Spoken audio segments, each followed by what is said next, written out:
Hello बच्चों, chemistry संसार YouTube channel में आपका स्वागत है। हम लोग हेनरी का नियम पढ़ रहे थे। हेनरी का नियम, और हेनरी के नियम में मैंने आपको बता दिया था कि हेनरी का नियम क्या है। और हेनरी के नियम से हमको फार्मूला बना था कि H बराबर पी चाई गैस, ये फार्मूला था। अब इस हेनरी के नियम से हम लोग कुछ क्या करेंगे कि इनकी सीमाएं या लिमिटेशन देखते हैं।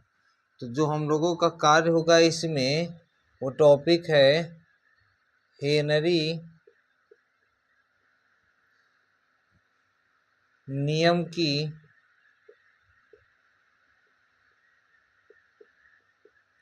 सीमाएं,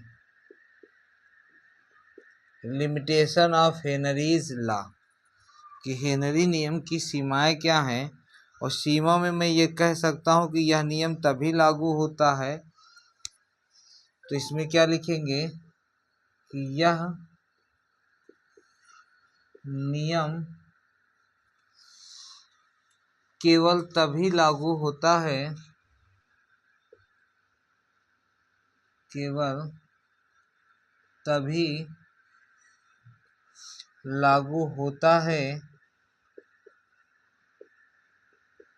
जब, अब पॉइंट वाइज देखो क्या है कि जब मैं कह सकता हूँ दाब अधिक ना हो। पहला पॉइंट क्या कह सकता हूँ, दाब अधिक ना हो, क्योंकि अधिक दाब होने पर तो उसकी घुलनशीलता ऐसे भी हो जाएगी। दूसरी बात कह दूँ, दूसरा पॉइंट, ताप बहुत कम ना हो,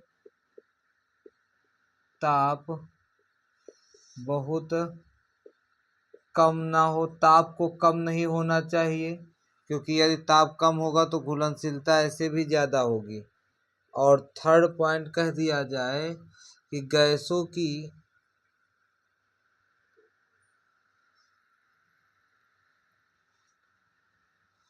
थर्ड पॉइंट कह सकता हूँ, गैस की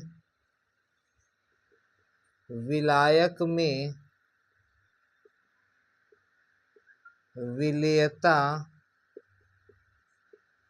कम हो, क्योंकि ज़्यादा विलेय होगा तो मोल प्रभाष काम नहीं करेगा। फोर्थ पॉइंट मैं कह सकता हूँ कि गैस की आणविक अवस्था,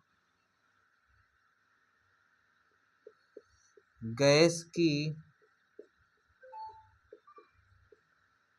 आणविक अवस्था द्रव एवं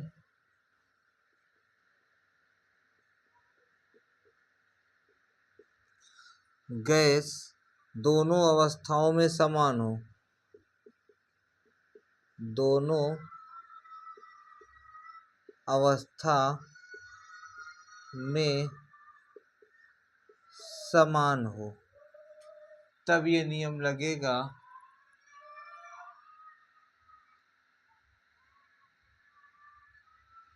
अवस्था समान हो, तो ये चीज़ें हैं जो कि इसमें इनकी सीमाएं हैं। अब यदि मैं कुछ इसके एग्जाम्पल की बात करूं, नोट करके लिख दूं कि कुछ देखो फैक्ट क्या है। जैसे मैं कह दूं अमोनिया व HCl गैस, अमोनिया मतलब व HCl जो गैसें हैं, बेंजीन में कम घुलनशील होती है। बेंजीन का फार्मूला C6H6, इसको बोलते हैं बेंजीन में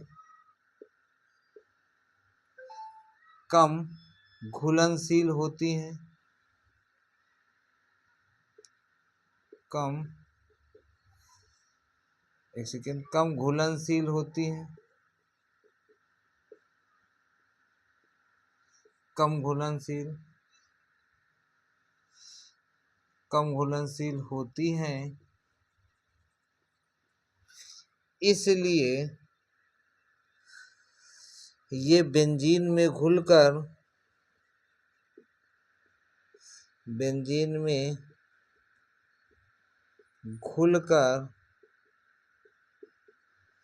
हेनरी के नियम का पालन करती, के नियम का पालन करती।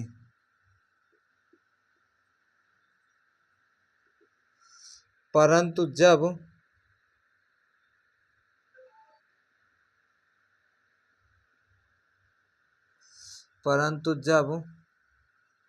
अमोनिया व HCl गैस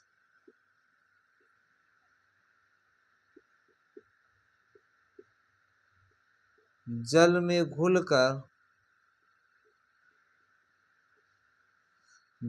घुलकर आयनित हो जाती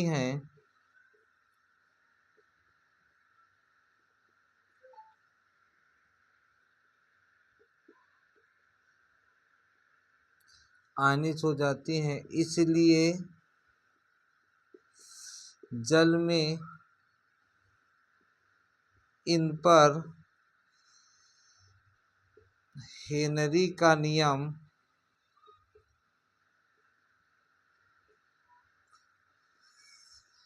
लागू नहीं होता।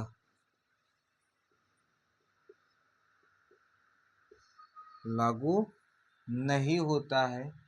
तो ये इसका लिमिटेशन है।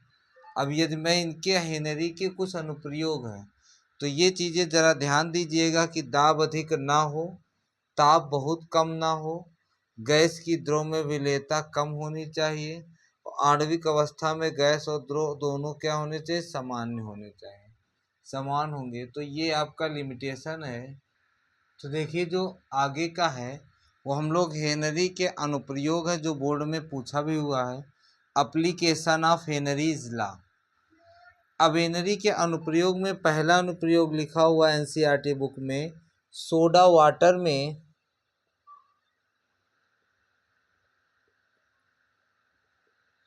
वाटर में कार्बन डाइऑक्साइड गैस की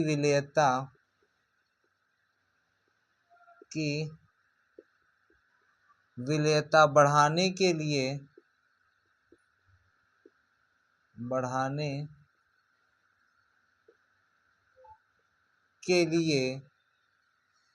बोतलों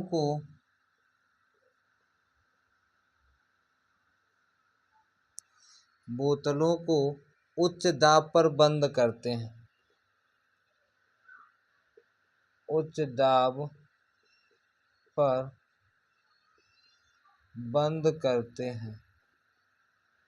ये पहला अनुप्रयोग था। कहने का मतलब जो सोडा वाटर बॉटल होता है, उस बॉटल में जो कोल्ड ड्रिंक की बॉटल होती है, उसमें कौन सी गैस है, कार्बन डाइऑक्साइड गैस होती है। उसी को बढ़ाने के लिए उच्च दाब पर बंद किया जाता है।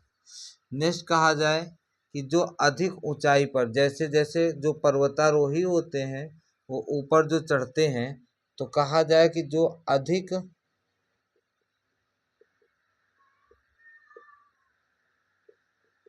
ऊंचाई पर ऑक्सीजन का आंशिक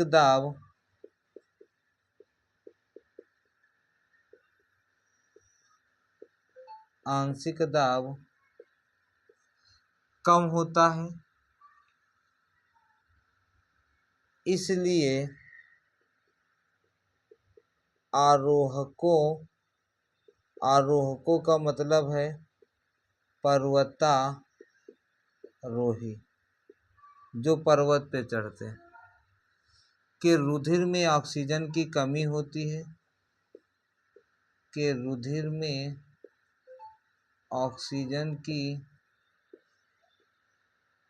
कमी होती है, जिससे कमजोरी महसूस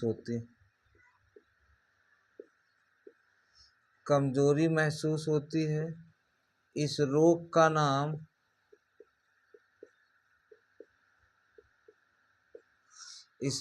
नाम एनॉक्सिया होता है। कौन सा रोग है? एनॉक्सिया रोग। ये कहने का मतलब, जैसे ये एक पर्वत है, इस पर्वत पे कोई भी कैंडिडेट चढ़ रहा है, तो जैसे जैसे ऊपर जाएगा वैसे वैसे ऑक्सीजन लेवल कम होगा। और ऑक्सीजन लेवल कम होने से, ऑक्सीजन लेवल में कम होने पे जो रुधिर होती है उसमें उसकी क्या हो जाती है, घुलनशीलता कम हो जाती है, जिससे एक बीमारी होती है जिस बीमारी का नाम है एनॉक्सिया बीमारी। एक थर्ड वो एक्सपेरिमेंट और बताते हैं, और उनका थर्ड एक्सपेरिमेंट है गोताखोर के लिए जो पानी में कूदते। मान लीजिए ऊपर से नीचे समुद्र तालाब है, उसमें कोई गोताखोर क्या किया, जो यहाँ ये गोताखोर है वो यहाँ आकर के गोताखोर क्या किया, इसमें छलांग लगा दिया। तो जैसे जैसे पानी में नीचे जाएंगे वैसे वैसे ऑक्सीजन का दबाव कम बढ़ता जाएगा, और ऑक्सीजन के दबाव बढ़ने से घुलनशीलता कम होती है। तो कह सकता हूँ गहरे समुद्र में, कहीं भी हो जो गहरा हो, गहरे समुद्र में दाब अधिक होता है। जैसे जैसे पानी में नीचे जाएंगे दाब बढ़ता जाएगा, दाब अधिक होता, जिससे जो गोताखोर होते हैं, जो पानी के लिए होते हैं, गोताखोर में कौन सी सिलेंडर होती है, N2 plus O2 gas cylinder में भरी होती है।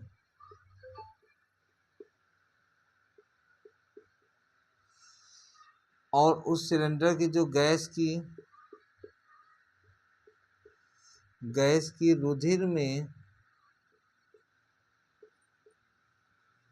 घुलनशीलता अधिक होती है।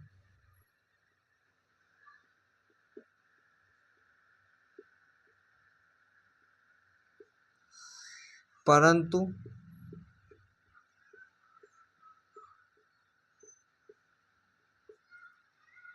समुद्र से बाहर आने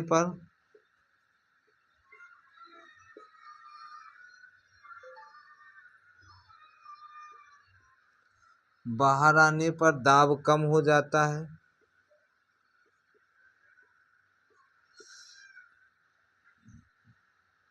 अर्थात गैस की रुधिर में घुलनशीलता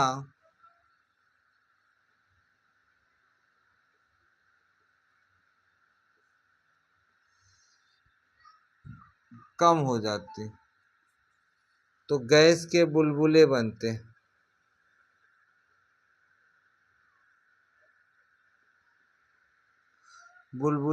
और उससे क्या होती, भयानक दर्द होती,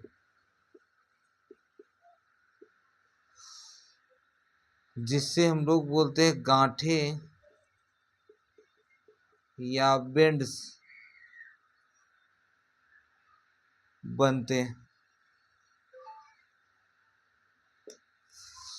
इसलिए जो आज के टाइम पे जो होता है, गैस सिलेंडर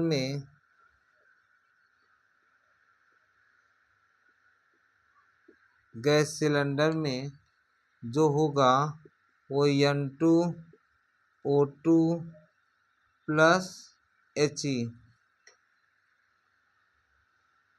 का मिश्रण होता है, जिसमें गैसों की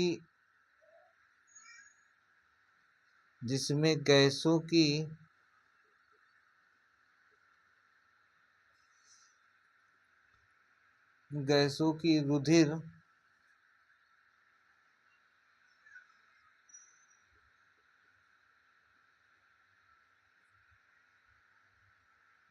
में घुलनशीलता कम हो जाती।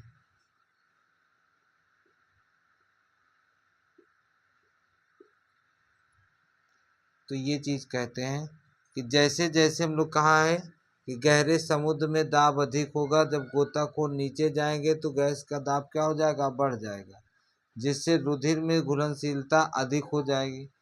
परंतु जो कॉमनली बात करें तो जो समुद्र से बाहर आने पर वो दाब क्या होता, कम होता, तो गैस की रुधिर में घुलनशीलता क्या हो जाएगी, कम। और कम होने का मतलब है गैस के बुलबुले बन रहे हैं, जिससे भयानक दर्द होगी, और जो वो बुलबुले बन रहे हैं उसी को गांठें या बेंड्स कहते हैं। आज के टाइम पे जो गैस सिलेंडर में भरा जा रहा है वो नाइट्रोजन, ऑक्सीजन और हीलियम गैस का मिश्रण है। तो इतना ये है, इसी को आप बुक से भी पढ़ लेंगे तो वो होगा। अब जो इसके अलावा हम लोग पढ़ेंगे वो द्रव विलयनों के लिए पढ़ेंगे, द्रव विलयन के लिए नेक्स्ट टाइम। धन्यवाद।